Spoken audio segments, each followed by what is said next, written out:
2000년 전 이스라엘 백성들이 살던 때, 그리고 오늘 읽어주신 이사야서 32장 1절 말씀의 배경에 보면 2000년에서 훨씬 더 500여 년쯤 더 거슬러 올라가야 됩니다. 그 당시 사람들의 삶을 한번 생각해 보면 지금 우리와는 감히 비교할 수 없을 정도의 아마 굉장한 어려움을 겪고 있었을 겁니다. 당시 이스라엘 백성들이 정치적으로는 그래도 안정이 됐다고 하더라도 삶 자체가 그리 넉넉하지도 풍족하지도 않았고, 그리고 사회적 공의가 그 당시 많은 사람들에게 공평하게 주어진 건 더군다나 아니었을 겁니다. 우리는 지금 마땅히 누린다고 생각하는 자유에 대한, 그리고 많은 문화적 혜택에 대한 의식이 사실은 별로 없어요. 거기에 대한 고마움조차도 우리는 사실 잘 갖질 않아요. 자동차를 내가 타고 그냥 다니는 것에 대해서 고마움, 감사함도 없습니다. 제가 서울에서 경주까지 기차를 타고 가는데 불과 2시간 만에 기차로 경주까지 갈 수 있어요. 그렇게 빠른 교통을 우리가 이용하면서 서울에서 수많은 곳을 돌아다니면서 쉽게 자동차를 타고 전철을 타고 다닐 수 있는 것, 또 병원에 가서 치료를 받는데도 과거에는 상상도 할 수 없었던 치료를 우리가 받으면서 사는데, 그것에 대한 고마움을 사실은 저도 여러분도 별로 느끼지 못하고 삽니다. 과거에는요, 치통을 알면 그냥 고스란히 알아야 했었고요, 치아를 빼면 아무것도 먹지 못한 채 나중에는 영양실조로 큰 어려움을 겪게 됩니다.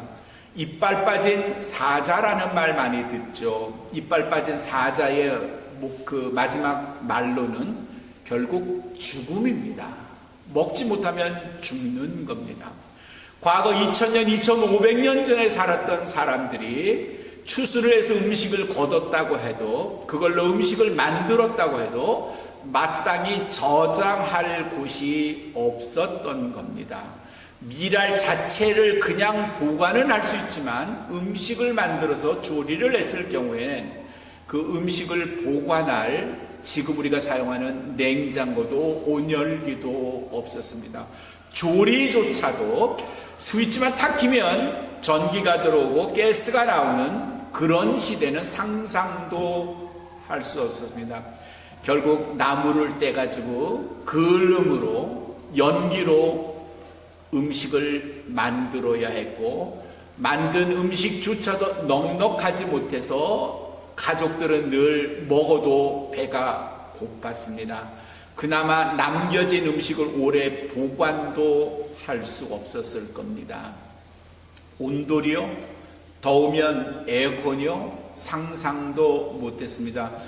루이 13세가 살던 베르사유 궁이라는 엄청나게 호화롭고 멋진 궁궐이 있는데, 거기에서 겨울에 외투를 몇 개 껴입고 추워서 발을 동동 굴리면서 이 궁에서 저 궁으로 옮기는 것조차도 어려웠다고 합니다. 러시아 말로 베치카라는 벽난로가 있지만 그 열기로는 그 전체를 덮일 수도 바닥을 데울 수도 없었죠. 그 즈음에 한국엔 온돌로 따뜻하게 지냈는데도 말이죠, 그런 지혜가 없었던 것 같습니다. 더위를 피할 수도 없었습니다. 상상하기 어려운 환경 속에서 우리의 조상들은 살았다는 말을 하는 겁니다. 자유 없었습니다. 기껏 인생이 태어나서 걸을 수 있는 지역이, 이동할 수 있는 곳이 자기 반경 100km가 맥시멈이었다고 합니다. 그것도 인생에 어쩌다 한 번 가는 거고, 대체로 5km, 10km 안에서 살다 죽는 겁니다. 인간의 이동이 그렇게 어려웠습니다. 이동할 수 있는 자유도 없었던 때가 너무 많았습니다. 이 마을에서 저 마을 쉽게 못 가는 일들도 그렇게 많았다는 겁니다.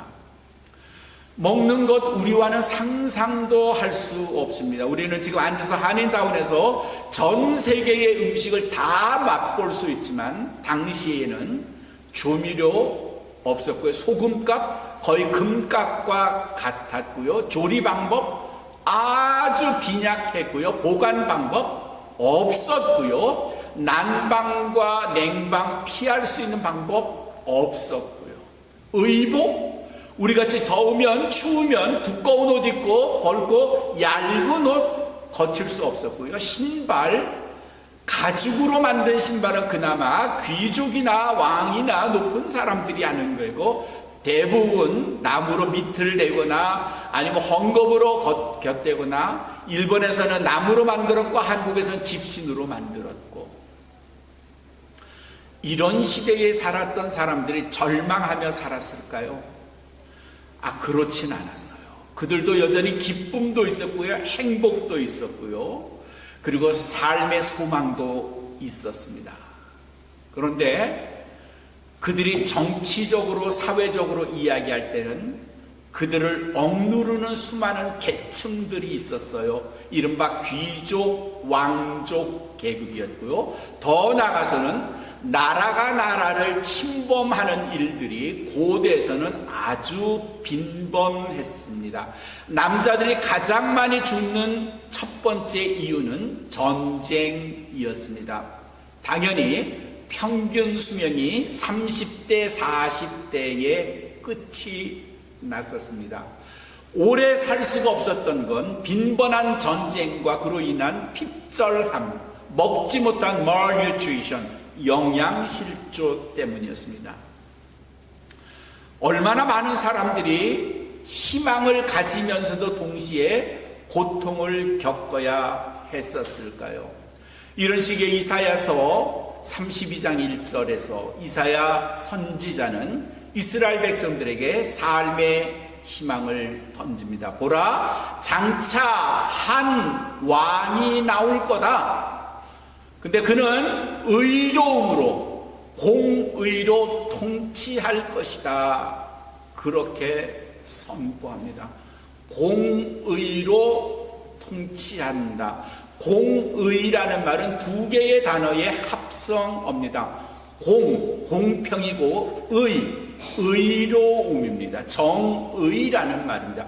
공의라는 말은 공평과 정의로 통치한다. 그런 뜻이에요. 한 왕이 나와서 공평과 정의로 통치한다. 이 말은 당시 이스라엘 백성들의 희망을 던져주는 말이기도 했습니다. 그 말은 반대로 말하면 그 당시 사람들이 얼마나 공평하지 못한 세상에서 살았고 정의롭지 못한 세상에서 살았는가를 반영한다고 말할 수 있습니다. 이스라엘 역대 왕들의 일들을 기록한 성경책이 열왕기상, 열왕기하, 역대상, 역대하 이런 책들입니다. 그 안에는 여러 왕들의 전기가 좀 상세하게도 혹은 그냥 단편적으로 이렇게 기록이 되어 있어요. 열왕기상 3장에는 솔로몬이라는 다윗의 아들이 왕이 된 그리고 그가 한 일이 기록이 되어 있는데 솔로몬 왕 하면 제일 첫 번째로 뭐가 생각이 나죠? 지혜로운 왕이에요. 똑똑하다는 것과는 달리 아주 지혜롭다 하는 게 솔로몬 왕의 대명사인데 그가 어떤 지혜로운 일을 했는지가 열왕기 3장에 기록이 되어 있어요. 어떤 두 여인이 아들을 낳았어요. 3일 간격으로 애를 낳았다. 성경이 그렇게 기록이 되어 있어요. 한 여자가 애를 낳고 3일 후에 또 다른 여자가 애를 낳았어요. 그런데 둘 중에 어떤 여자가 부지불식간에 잘못해서 아이 하나를 그냥 잘못해서 죽은 거예요. 아마 깔고 그냥 잠을 잤는지 어쨌든 한 아이는 죽었어요. 다른 한 아들이 있는데 그 아들을 두고 두 엄마가 서로 자기 아들이라고 말한 거예요. 그리고 두 사람 간의 다툼이 결국 해결되지 않아서 솔로몬 왕 앞에 그 문제를 가지고 온 거죠. 왕이시여 들어보소서, 이 여인도 나도 우리가 3일 간격으로 애를 낳는데 이 한 아이가 어떤 엄마의 잘못으로 죽었어요. 남은 아이는 하나입니다. 근데 두 여자가 서로 자기 엄마라고 하니 어떻게 하면 좋겠습니까? 솔로몬 왕이 잠시 생각했겠죠. 그러다 결론을 냈어요. 판결을 했죠. 어떤 판결이었죠? 여러분이 아시는 대로, 아 그렇구나, 그러면 간단히 해결할 수 있지. 야, 칼 가져와. 아이를 눕혀놓고 이 아이를 반 토막 낼게. 그리고 반은 네가, 반은 네가 가. 이렇게 가져가면 공평하지 않겠니? 한 엄마는 참 지혜로운 왕입니다, 그렇게 해주시죠 했고, 또 다른 엄마는 뭐라고 말했어요? 아니요, 그렇게 하지 마시죠. 왕이시여, 내가 안 가져도 좋으니 이 아이를, 이 아들을 이 여인에게 주십시오, 그렇게 말했어요. 그랬더니 솔로몬 왕이 손뼉을 딱 치면서, 내가 이제야 어떤 여인이 이 아이의 엄마인 줄 알겠다, 그렇게 판결을 했죠. 답은 나와 있어요. 아이를 죽이자고 한 그 여인은 이 아이의 친엄마가 아니었던 거죠. 엄마의 마음은 이 아이를 죽이면 안 되겠다는 생각한 거예요. 차라리 저 여인에게 줘서 줄지언정 죽여서는 안 된다고 생각한 거예요. 이 판결을 백성들이 들었을 거예요. 봤을 거예요. 그리고 그들은 환호했을 거예요. 아마 그 뉴스가 지금 같으면 CNN으로, BBC로, KBS로, CBS로 전 세계에 퍼졌을 거예요. 이야, 정말 믿을 만한 왕이 나왔구나, 환호했을 거예요. 그게 공의입니다. 지혜로운 왕이기도 하지만 공의로운 왕, 정의를 실현하는 왕입니다. 근데 이런 왕만 있는 건 아니었습니다. 열왕기상 21장엔 또 다른 왕의 이야기가 나옵니다. 나봇이라고 하는 사람이 굉장히 좋은 포도밭을 가지고 있었어요. 그 포도밭은 조상 대대로 물려받은 갑오와 같은 것이었습니다. 그런데 이스라엘 왕 중에서도 가장 아주 악한 왕이 그 나봇의 포도주를 탐을 냈어요. 그리고 나봇에게 다가갔습니다. 신하를 시켜서 내가 돈을 줄 테니까 그걸 나한테 팔아다오 했어요. 나봇이 죄송합니다, 이건 우리 조상 대대로 물려받은 것이기 때문에 율법에도 이 포도밭은 팔 수 없게 되어 있습니다. 그래서 팔 수가 없네요. 죄송합니다 했어요. 왕은 끙끙 앓더니 식음을 전폐했어요. 아무것도 먹지 않고 끙끙 앓아 누우니까 그의 부인이 왔어요. 왕이시여, 무슨 일이 있습니까? 내가 저 나봇의 포도밭을 살려고 하는데 나한테 팔지를 않으니 내가 속에서 불이 나 죽을 지경입니다, 이야기를 했죠. 그 아내가 이름이 이세벨이에요. 이세벨이 왕이시여, 걱정하지 마시오. 내일 이맘때쯤 당신이 아주 맛있게 아침 식사를 할 수 있도록 제가 도와드릴게요. 그리고 이세벨이 이 나봇이 살고 있는 마을의 사람들을 시켜서 거짓 소문을 내게 했어요. 자, 나봇이 하나님을 모욕하고 왕을 욕했다라는 소문을 퍼뜨리게 했어요. 결국 그 소문을 퍼뜨려 사람들의 입에 나봇이 하나님을 욕해? 왕을 모독해서? 그거는 돌팔매질로 죽임을 당해야지, 이렇게 사람들의 입에 소문으로 나게 됐고요. 결국 나봇을 사람들이 모인 광장 한복판으로 데려나와서 그를 돌팔매질해서 그를 죽이게 됩니다. 포도밭의 주인이 죽어버렸으니 그 포도밭은 누구 거? 왕의 것이 자동으로 된 겁니다. 정의라는 것은 하나도 살아있지 않은 그런 시대의 일면을 보여주는 게 열왕기상 21장의 말씀이에요. 정치인들이 정의롭지 못하면, 그리고 사법제도가 정의롭지 못하면 그 고통은 고스란히 사람들이 다 겪습니다. 저도 2007년에 나성안의 감리교회에서 제가 피고인으로 법정에 선 적이 있습니다. 그거 3년을 해보니까 사람이 아주 완전히 다 망가져 버릴 정도였습니다. 그런 제 개인적인 건 아니었지만 그런 소송을 겪으며 사법이라는 게, 법이라는 게 결국 정의의 편도 아니고 약자의 편도 아니고 돈 있는 자의 편, 인내심이 좀 많은 자의 편, 욕망이 큰 자의 편이구나 라는 결론을 내렸습니다. 여러분도 개인적으로 어떤 소송을 당했을 때 변호사 될 돈이 없으면 그냥 지는 거예요. 법정에 갈 필요도 없어요. 그냥 지는 거예요. 누군가가 여러분의 권리 재산을 뺏으려고 소송을 했을 때 변호사를 내지 못하면 그냥 지는 거예요. 이게 우리 시대의 사법 제도입니다. 공평하다, 정의롭다, 아니에요. 오늘 32장 1절 이사야서의 말씀에서 장차 한 왕이 나오는데 그는 공의롭다 했지요. 그 공이라는 말은 공평과 정의라는 말이다 라고 제가 말씀을 드렸는데, 여기에서 공평은 뭔가 하면요, 사랑이에요. 사랑. 이 한 왕이 나온다는 이 이사야서에서 한 왕은 누군가 하면 결국은 메시아고요. 그 메시아는 그리스도예요. 그 그리스도가 누군가 하면 그 아들의 이름을 예수라 하라 했던 나사렛 예수, 그분을 말하는 거예요. 그분이 그리스도고 그분이 메시아고, 오늘 이사야서 32장 1절에서는 그분이 바로 왕이에요. 그분이 공의로 세상을 다스리신대요. 그 공의의 첫 번째가 공평이라 그랬죠. 공평은 뭔가 하면 사랑이에요.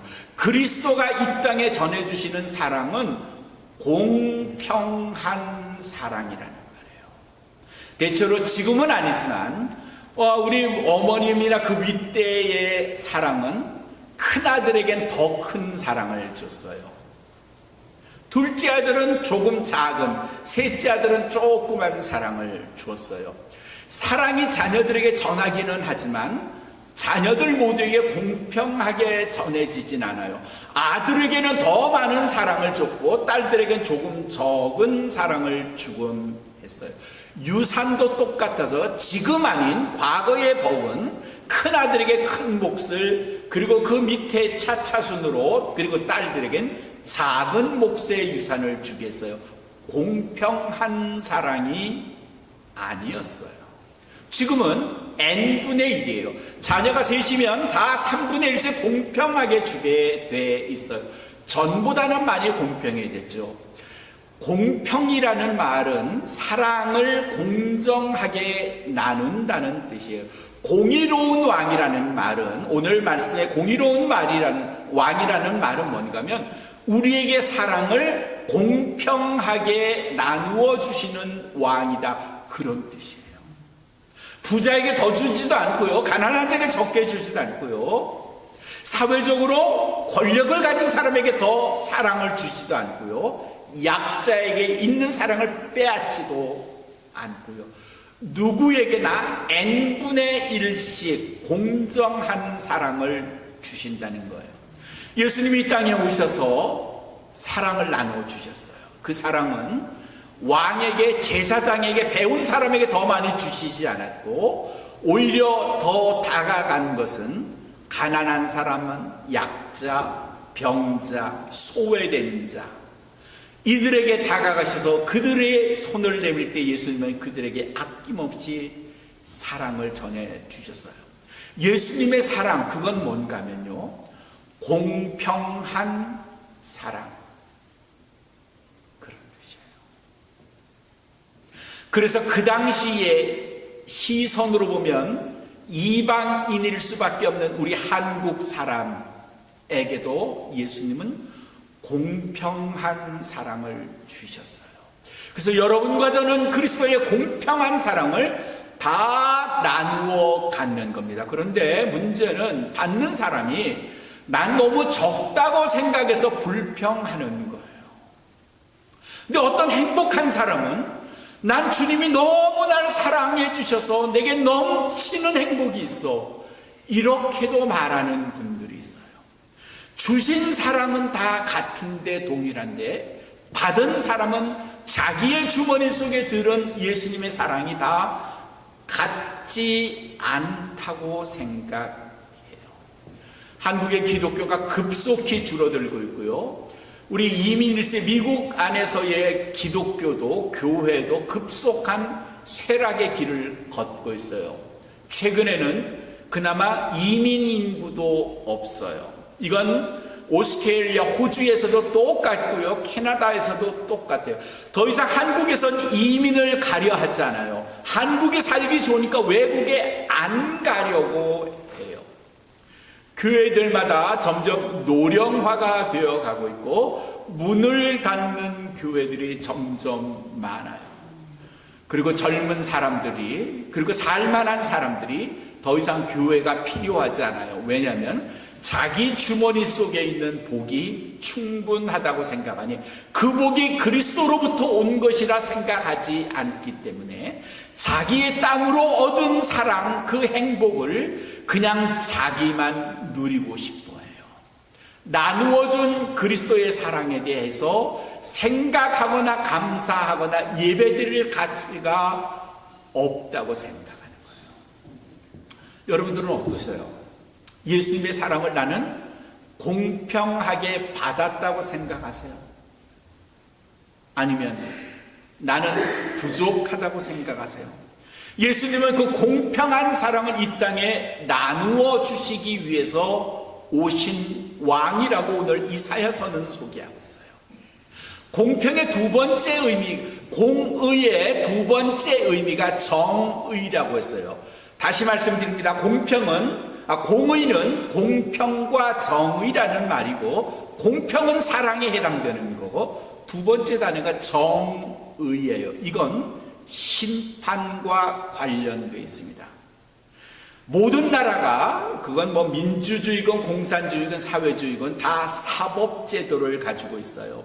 그리고 사법제도에 속한 모든 사람들은 정치로부터 다 분리돼서 자기들만의 고유의 권한으로 법을 집행한다고 생각하지만, 많은 사람이 느끼기에 사법제도는 절대로 정치와 무관하지 않다고 생각해요. 한국의 역사에서도 수많은 사법제도를 통한 판결이 결국 정치와 연결되어 정치 권력에 의해서 좌지우지했던 일들이 얼마나 많은지 몰라요.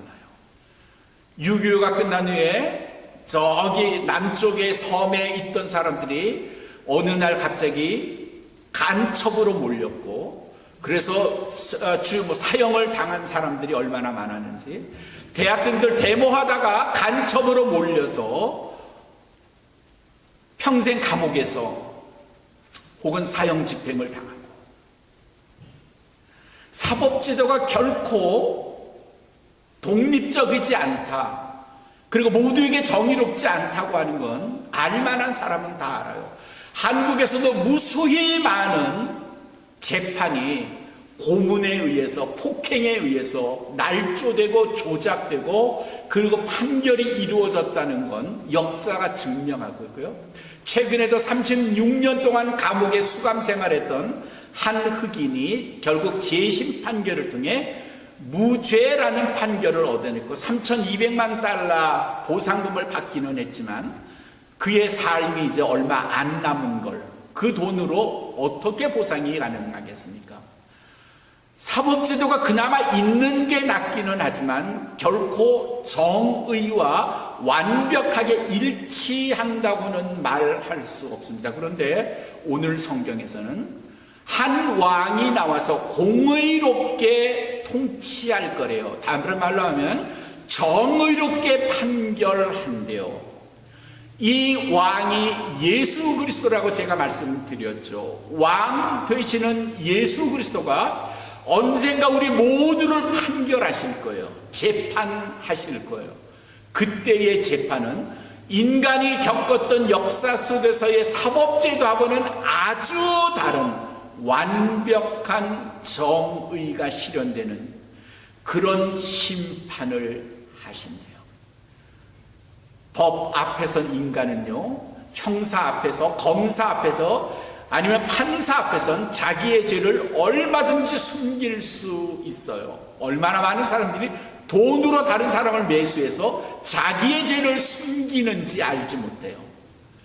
그런데 언젠가 하나님이 우리를 심판하실 때, 여러분을 심판하실 때, 우리는 그 앞에서 어떤 돈도, 크레딧 카드도, 황금도 하나님 앞에서는 아무 의미가 없다는 걸 알아요. 우리가 지은 죄를 그 앞에서 절대로 숨기지 못한다는 것입니다. 그게 바로 정의예요.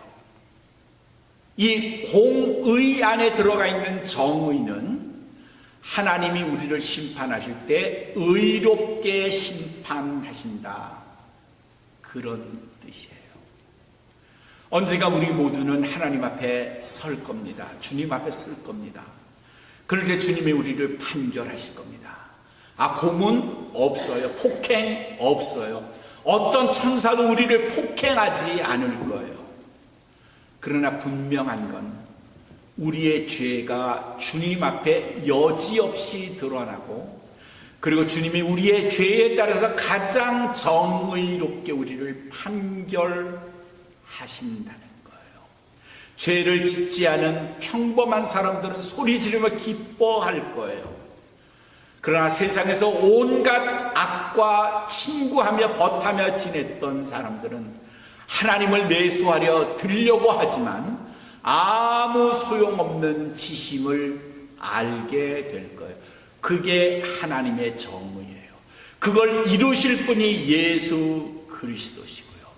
오늘 이사야서 32장 1절은 그 말씀을 우리에게 해 주시는 거예요.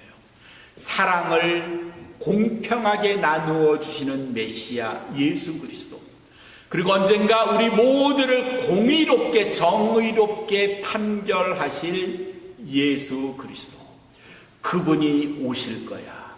그분을, 성탄절을 기다리는 우리는 사랑을 공평하게 나누어 주시는 예수님을 기다리는 절기예요.